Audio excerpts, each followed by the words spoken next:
참 예수님, 오늘은 2월 13일 연중 제6주일입니다. 천국은 어디에 있는가? 라는 제목으로 강론 말씀을 드리겠습니다. 새 하늘을 열어 젖히신 예수님께서 새 땅을 펼치셨습니다. 기뻐하고 즐거워하라고 말씀하시면서 하늘의 참된 행복을 살아가는 길을 보여주신 것입니다. 12사도와 함께 온 유다와 예루살렘 그리고 티로와 시도의 해안 지방에서 온 백성이 모두 이 길을 보았습니다. 지금 굶주리는 사람이 배부르도록 먹을 것을 나누면 천국이 땅에 펼쳐진다고 하셨습니다. 지금 우는 사람들이 웃을 수 있도록 위로해 주면 천국이 땅에 펼쳐지리라고도 말씀하셨습니다. 나누고 위로해 주는 선행을 하다가 세상에서 미움을 받을 때에도 천국은 땅에 펼쳐진다고 확언하셨습니다. 일찍이 예레미야 예언자도 이렇게 내다보았습니다. 주님을 신뢰하는 이는 복되다. 그는 물가에 심긴 나무와 같아 제 뿌리를 시내가에 뻗어 무더위가 닥쳐와도 두려움 없이 그 잎이 푸르고 가뭄 해도 걱정 없이 줄곧 열매를 맺는다. 시편의 시인도 이렇게 알려주었습니다. 행복하여라. 악인의 뜻에 따라 걷지 않는 사람, 죄인의 길에 들어서지 않으며 오만한 자의 자리에 앉지 않는 사람, 오히려 주님의 가르침을 좋아하고 밤낮으로 그 가르침을 되새기는 사람. 이렇게 예수님께서 새 하늘을 여시고 새 땅을 펼치셨기 때문에 그분은 참으로 하느님을 닮은 아들로서 부활하신 첫 사람이 되셨습니다. 사도 바울도 이렇게 선포한 바 있습니다. 형제 여러분, 그리스도께서 죽은 이들 가운데서 되살아나셨다고 우리가 이렇게 선포하는데 여러분 가운데 어떤 사람들은 어째서 죽은 이들의 부활이 없다고 말합니까? 이 말은 당시에도 예수님께서 여신 새하늘과 펼치신 새 땅을 믿지 않는 불신자들이 많았다는 말입니다. 새 하늘과 새 땅은 부활의 현실입니다. 그래서 우리가 예수님처럼 새 하늘과 새 땅의 행복을 받아들이면 우리도 부활의 은총을 누릴 수 있게 됩니다. 이것이 복음이지요. 그러나 우리가 이 새하늘과 새 땅을 거부하고 부활신앙을 불신하며 현세만을 위하여 살고자 한다면 우리는 가장 가련한 사람이 될 것입니다. 예레미야도 이런 가련한 사람을 두고 이런 말을 남겼습니다. 사람에게 의지하는 자와 쓰러질 몸을 제 힘인 양 여기는 자는 저주를 받으리라. 그의 마음이 주님에게서 떠나 있는 사람은 사막의 덤불과 같아서 좋은 일이 찾아드는 것도 보지 못하리라. 그는 광야의 메마른 곳에서 인적 없는 소금 땅에서 살리라. 이런 자들에 대해서 시편에서는 이렇게 말합니다. 악인은 그렇지 않으니 바람에 흩날리는 건불 같아라. 의인의 길은 주님이 아시고 악인의 길은 멸망에 이르리라. 악인들은 부유해도 가난한 이들과 나누지 않기 때문에 천국의 행복을 맛보지 못할 것입니다. 악인들은 배불러도 굶주린 이들을 외면하기 때문에 지옥의 불행을 맛보게 될 것입니다. 악인들은 죄악에 저질러져도 못 본 척하기 때문에 그 악을 키우는 자들입니다. 지옥이 여기에 있습니다. 우리가 사는 이 세상에도 예수님을 믿는 이들이 있는가 하면 믿지 않는 자들도 있습니다. 이 세상에서 천국을 세우는 이들이 있는가 하면 지옥을 키우는 자들도 있습니다. 예수님을 따라 부활하는 사람들이 있는가 하면 눈앞에 보이는 현세에만 희망을 거는 자들도 있습니다. 그래서 늘 깨어 있어라 하시는 예수님 말씀이 여기에 해당이 됩니다. 가톨릭 교회에서는 이 세상에서 이미 부활한 삶을 살면서 하느님 나라를 세우기 위한 예수님의 이러한 가르침을 기초로 청사진을 그렸으니 그것이 사랑의 문명을 위한 파스카 과업입니다. 여기에는 예수 그리스도의 복음에서 파생된 네 가지 최고선의 가치와 세 가지 공동선의 가치가 마치 시즐과 날줄처럼 그려져 있습니다. 시즐이 되어야 할 최고선은 자유와 평등이고 정의와 평화의 가치입니다.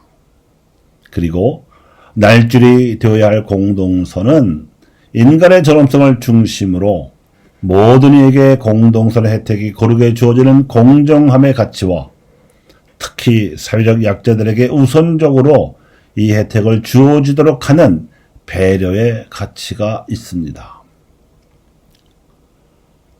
오늘 제1독서에서 예레미야 예언자가 고발하는 인간형은 하나님께 의탁하기보다 사람에게 의지하고 쓰러질 몸을 제 힘인 양 여겼다는 점에서 영락없는 우상 숭배자입니다.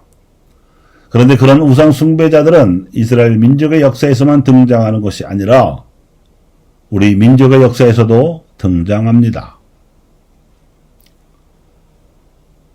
반만 년 전 이 땅에서 역사가 시작된 이래 우리 민족은 제천의식과 천선의식으로 하느님을 섬겨왔었습니다. 그리하여 받들던 하나님들의 뜻이 바로 홍익인간 사상입니다. 그런데 지배층과 지식층이 불교와 유학을 들여온 이래 무려 2000년 가까이 하느님 신앙은 잊혀져 있었습니다.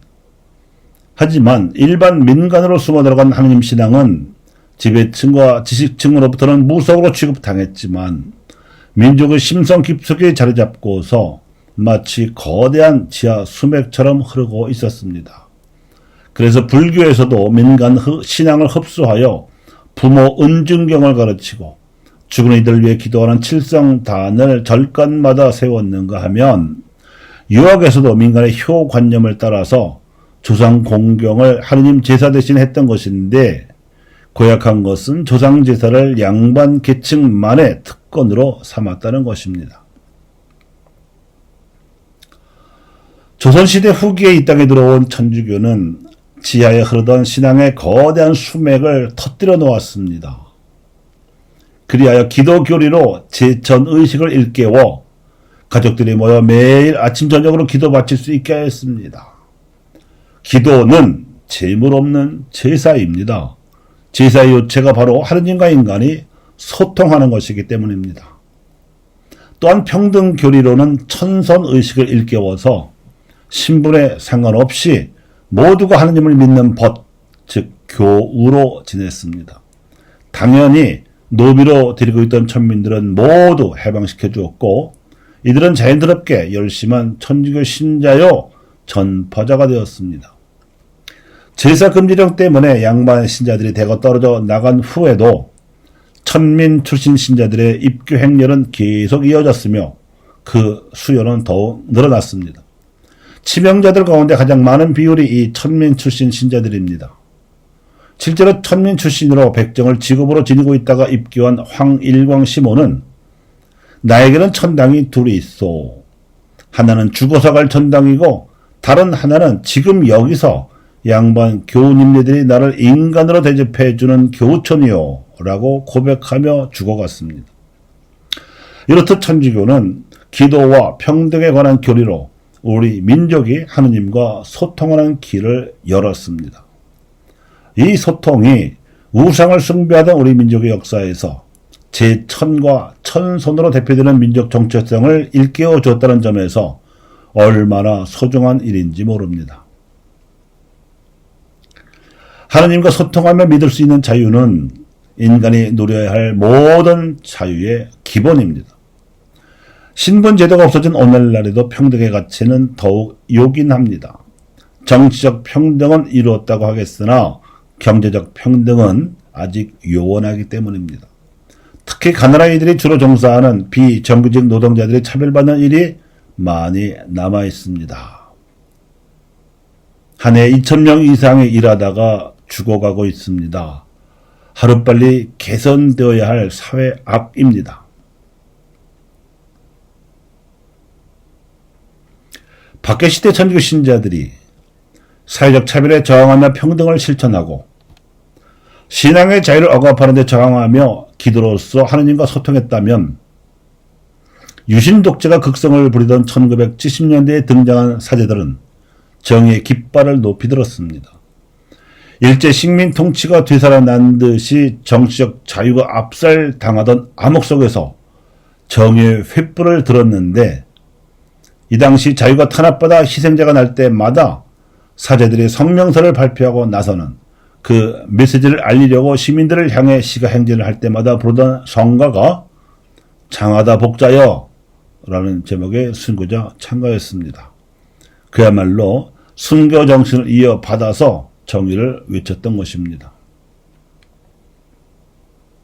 또한 우리 사회의 분단을 극복하고 민족의 화해를 실현하자는 담론을 촉구한 계기는 1989년에 서울에서 열렸던 세계성취대회였습니다. 그 전에도 통일을 지향하는 평화운동은 물밑에서 계속되어 왔었지만 당국의 탄압 때문에 열어놔되지 못하고 있었던데 두 번째로 방한하셔서 그리스도 우리의 평화라는 주제로 열린 세계성취대회를 요한 바오로 2세 교황님께서 주관하시면서 전 세계의 이목을 끌었고 우리나라에도 평화의 가치를 열원화시키는 역할을 톡톡히 해냈습니다. 교우 여러분, 이제 제20대 대통령 선거가 한 달도 채 남지 않았습니다. 정의와 평화의 가치를 재확인하면서 또한 우리는 인간 존엄성을 중심으로 모든 사회 구성원들이 공동선의 혜택을 공정하게 누리는 사회를 만들 후보가 누구인지, 사회적 약자를 따뜻하게 배려할 후보는 누구인지를 가려야 합니다. 자유와 평등, 정의와 평화의 가치는 물론 공동선의 가치를 후퇴시키지 않고 오히려 증진시킬 후보와 정당을 선택해야 합니다. 이 선택에 있어서 오늘 복음 말씀을 비롯한 독서의 말씀들이 매우 선명하고 정확한 길을 가르쳐주고 있습니다.